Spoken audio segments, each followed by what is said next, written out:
Welcome back to Blast from the Past with your local hobby historian, Bobby Burrell, and I'll be joined by a special guest, Yannick Letourneau, a fellow collector and hobbyist.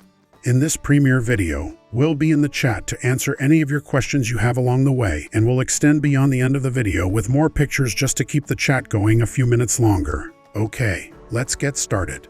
Today we look at the history of Esso hockey promotional history, but moreover on not often known or discussed backstory of the 1970-71 Esso Power Players stamp promotion. What began as a simple sponsorship shift between General Motors and Esso would grow into something far greater than radio broadcasts and gasoline sales. It became a story of corporate vision and opportunity, of hockey woven into advertising and decisions made far from the rink. It shaped the game's commercial future. Through the CBC microphone, a generation followed along, unaware that they were witnessing one of the greatest hockey promotions of its era. The 1970-71 Esso NHL Power Player stamps, arguably one of the most influential promotions in hockey history, rivaling even hockey cards themselves, captured the imagination of children across the country. They weren't just collecting stamps, they were participating in history. General Motors was the first to sponsor NHL hockey radio broadcasts through the Toronto Maple Leafs, beginning with the opening game at the newly built Maple Leaf Gardens on November 12, 1931. The timing couldn't have been better. The Leafs would go on to win the Stanley Cup that very season. Hosted by the legendary play-by-play voice Foster Hewitt, the broadcast quickly became a national ritual.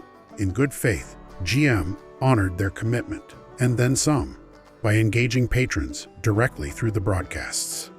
In 1932, GM offered Toronto Maple Leafs Stanley Cup jigsaw puzzles to radio listeners.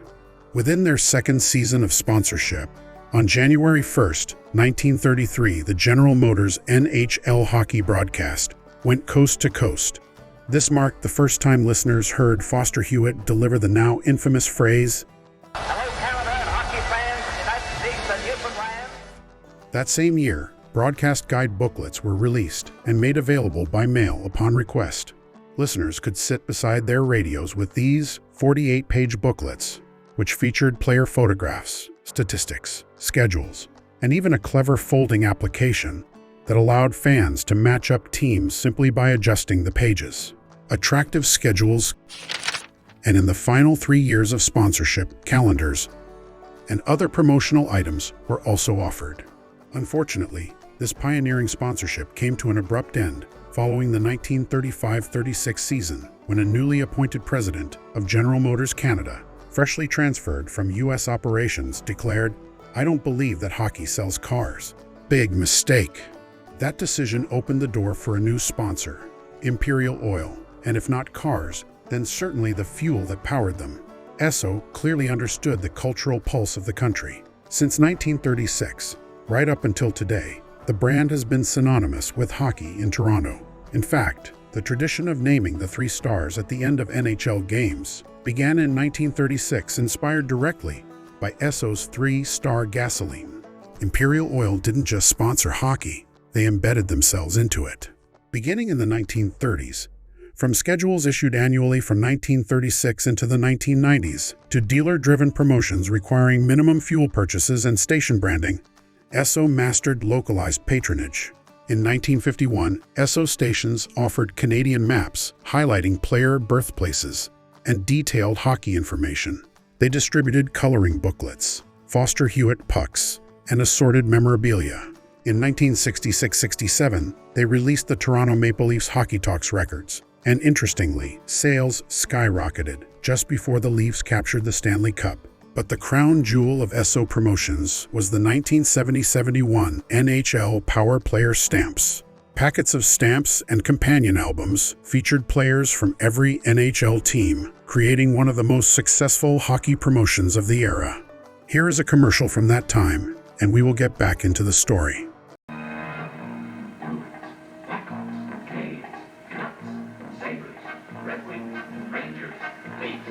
What's the biggest action lineup? What's the team you want to sign up?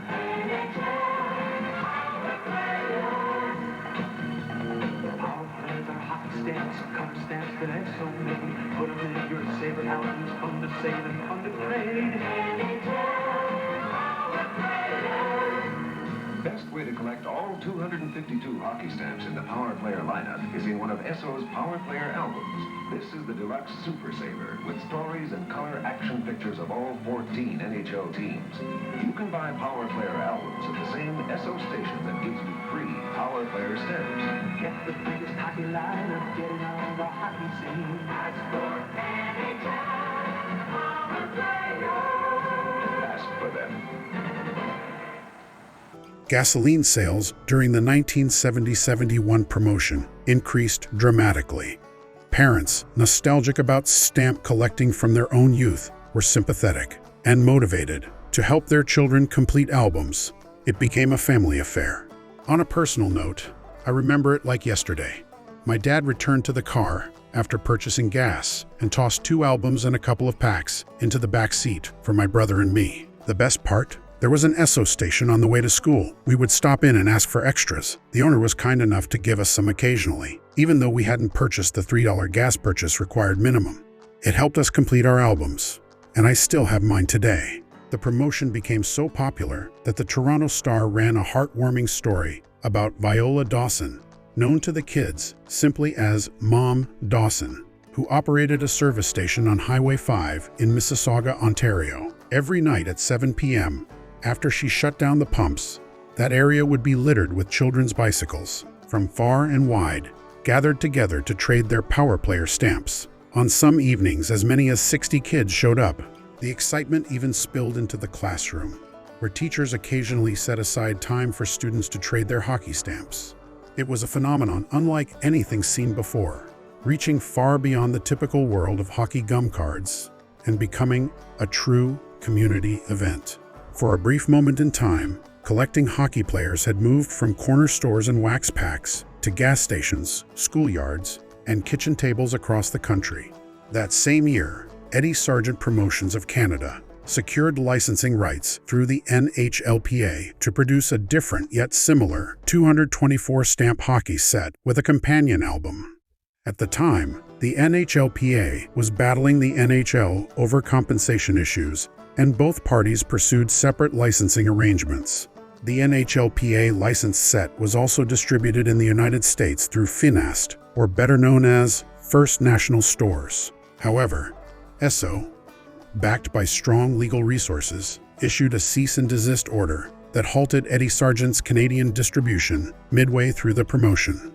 Although the Finast issue in the United States continued without interruption that season. In 1971, new advertising regulations prohibited commercials from promoting adult products, such as gasoline, by appealing directly to children. Because the stamp program was heavily youth-driven and promoted during CBC hockey broadcasts, which held national telecast rights, the campaign suddenly became non-compliant. Without the ability to advertise the promotion on CBC, the return on investment no longer justified a second season. The overwhelmingly successful 1970-71 campaign quietly became a one-year wonder. The timing was uncanny. Why then? Interestingly, in January 1971, Imperial Oil found itself under public scrutiny before a 3-member Ontario Committee on Franchises. Testimony from the Retail Gasoline Dealers Association alleged that Esso had used implied threats to pressure station dealers into participating in the optional hockey stamp promotion. Damn. Every time we have something good, it is very reminiscent of the phrase, "That's why we can't have nice things." Even though Esso had paid licensing fees in advance for the 1971-72 season, they were forced to forfeit those monies and abandon the program. Eddie Sargent would return to the promotion for the 1971-72 and 1973-74 season in Canada with Esso's fall from grace. It proves that success at any cost will, at times, come at a cost that isn't positive. Regardless of what may have taken place behind the promotion, for me nothing will ever quite match my NHL Power Player stamps and album, a surviving artifact of childhood.